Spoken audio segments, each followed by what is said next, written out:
ఈరోజు భీమవరంలో అడుగు పెడితే మీరు చూపిస్తా ఉన్న ఈ ఆదరణ అభిమానానికి నిజంగా నోట్లో నుంచి మాట కూడా రానంతగా భావోద్వేగమే, ఇసుక వేసినా కూడా రాలనంతగా, కంటి చూపు మేరలో ఎక్కడా కూడా ఖాళీ స్థలం కనిపించనంతగా ఈ అభిమాన తరంగాల మధ్య మీరు చూపిస్తున్న ఈ ప్రేమ, ఈ అభిమానానికి ప్రతి అక్కకు, ప్రతి చెల్లెమ్మకు, ప్రతి అవ్వకు, ప్రతి తాతకు, ప్రతి సోదరుడికి, ప్రతి స్నేహితుడికి ముందుగా రెండు చేతులు జోడించి పేరు పేరున హృదయపూర్వకంగా కృతజ్ఞత తెలుపుకుంటా ఉన్నాను.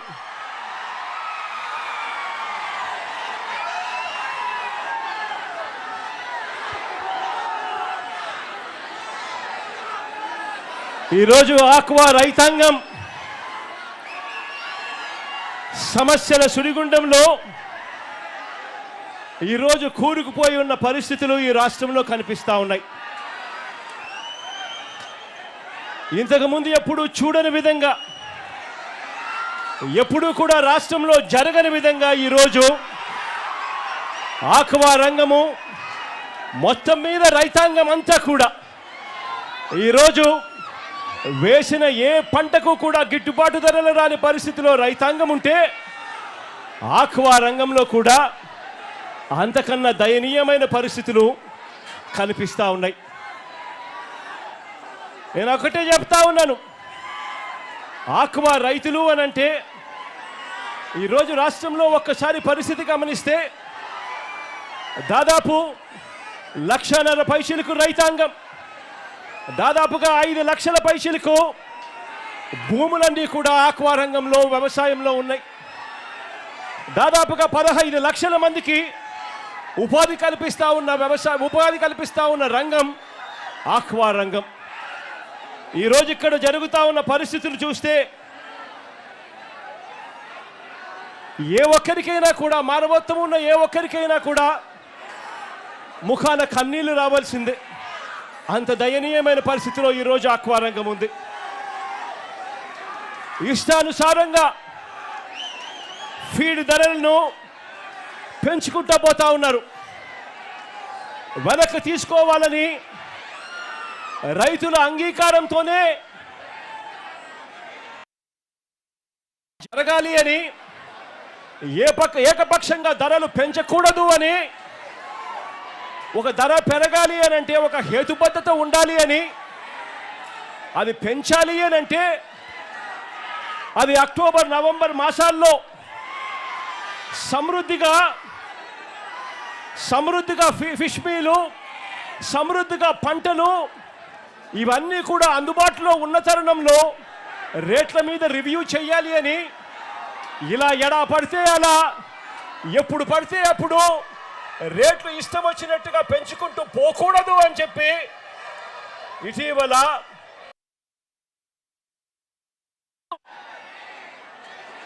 ఆక్వా రైతాంగం అంతా కూడా తమ గోడును వెలుబుచ్చుకున్నారు. ఈ ప్రభుత్వానికి అప్పుడే అల్టిమేటం కూడా జారీ చేశాం. మీ అందరికీ కూడా తెలిసిన విషయమే, చంద్రబాబు నాయుడు గారి చర్మము కొంచెం మందము అని చెప్పి.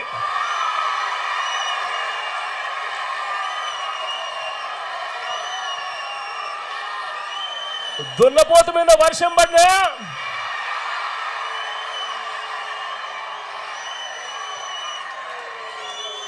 ఏ మాదిరిగా చెల్లించదో, చంద్రబాబు నాయుడు గారి ప్రభుత్వం కూడా అదే మాదిరిగా తయారైంది అని కూడా చెప్పడానికి బాధపడతా ఉన్నాను. ఈరోజు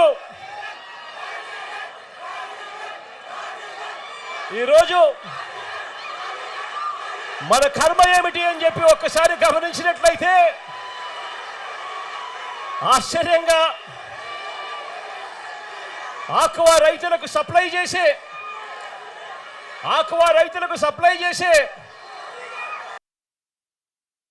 ఫీడ్ కానీ,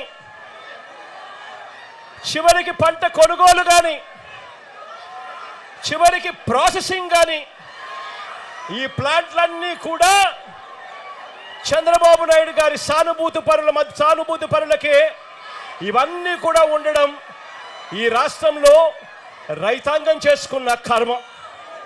అంటే ఇవాళ పరిస్థితి రాష్ట్రంలో ఎలా ఉంది అని అంటే, వాళ్ళు ఎలా కావాలి అని అంటే అలా నడుపుతా ఉన్నారు. సీడ్ కొనేటప్పుడు సీడ్ రేటు ఎంతో వాళ్ళే నిర్దేశిస్తారు. ఫీడ్ కొనేటప్పుడు ఫీడ్ రేట్ ఎంతో కూడా వాళ్ళే నిర్దేశిస్తారు. చివరికి ఆక్వా రైతన్న లక్షల రూపాయలు ఖర్చు చేసి సాగు చేస్తే తీరా రొయ్యలు, ఆ చేపలు పంట పండి చేతికొచ్చేసరికి మొత్తం సిండికేట్గా ఏర్పడతా ఉన్నారు.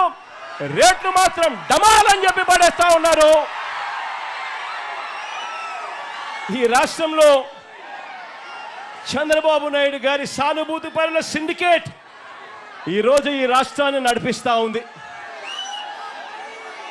ఇలా రైతుల బతుకుల్ని ఈ సిండికేట్ చేతుల్లోనే నలిగిపోతా ఉన్న పరిస్థితులు ఈ రాష్ట్రంలో మనందరికీ కూడా కనిపిస్తూ ఉన్నాయి, మన కళ్ళ ఎదుటే. చంద్రబాబు గారు ఈ సీట్లోకి వచ్చారంటే చాలు, ఈ సిండికేట్కు పండగే పండుగ.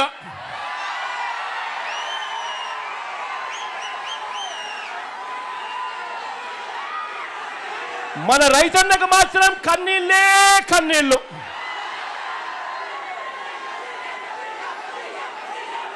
ఇలాంటి పరిస్థితి ఈ రాష్ట్రంలో ఉంది. మొట్టమొదటిసారిగా ఇలాంటి పరిస్థితులు మార్చాలి అని చెప్పి తాపత్రయపడిన ప్రభుత్వం ఎప్పుడైనా వచ్చి ఎస్ఆర్సీపీ ప్రభుత్వం అని చెప్పి కూడా గర్వంగా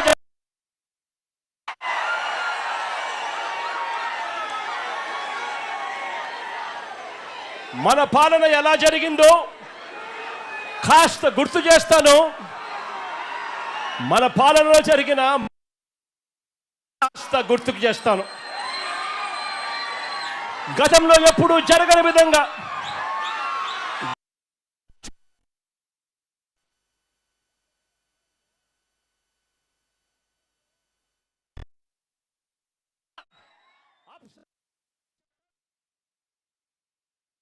Andhra Pradesh state aquaculture development authority 2020 ఆగస్టులో మన ప్రభుత్వం ఏకంగా చట్టమే తీసుకొచ్చింది.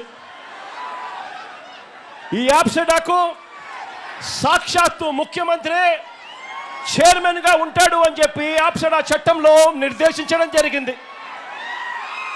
ఆక్వా రంగంలో ఒక రెగ్యులేటరీ బాడీని తీసుకొని వస్తే ఆ రెగ్యులేటరీ బాడీకి యాప్సెడా అని పేరు పెట్టి ఆ రెగ్యులేటరీ బాడీకి సీఎంఏ చైర్మన్గా ఉంటూ సీడ్ రేట్లు, ఫీడ్ రేట్లు, మందుల రేట్లు, ప్రాసెసింగ్, కొనుగోలు ధరలు, మార్కెటింగ్, వీటిలో ఎక్కడ ఏ సమస్య వచ్చినా కూడా రైతాంగానికి నేరుగా తోడుగా ఉండేది ముఖ్యమంత్రి ఉంటాడు అని చెప్పి ఒక చట్టాన్ని తీసుకొని వచ్చి రైతులకు తోడుగా నిలబడ్డారు. కానీ ఈరోజు ఏం జరుగుతుంది? ఈరోజు అదే చట్టాన్ని చేస్తా ఉన్న పరిస్థితులు ఈరోజు రాష్ట్రంలో మన కంపెనీలన్నీ కూడా ఇష్టానుసారంగా ఫీడ్ ధరలు పెంచుకుంటూ పోతా ఉన్నారు. ఇదే చంద్రబాబు నాయుడు గారు ఎందుకు వీరిని నివారించలేకపోతా ఉన్నారు అని చంద్రబాబు నాయుడు గారిని గట్టిగా నిలదీస్తూ అడుగుతా ఉన్నాను.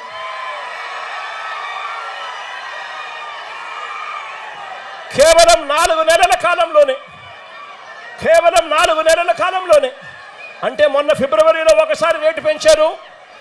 ఆ తర్వాత మరోసారి మళ్ళీ జూన్ వచ్చేసరికి 4 నెలలు తిరక్క మునిపే మళ్ళీ ఒకసారి రేటు పెంచారు.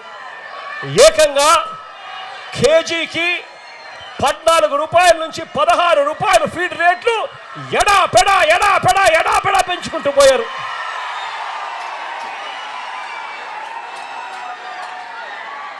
రైతుల అంగీకారం లేకుండానే, రైతుల గోడు వినకుండానే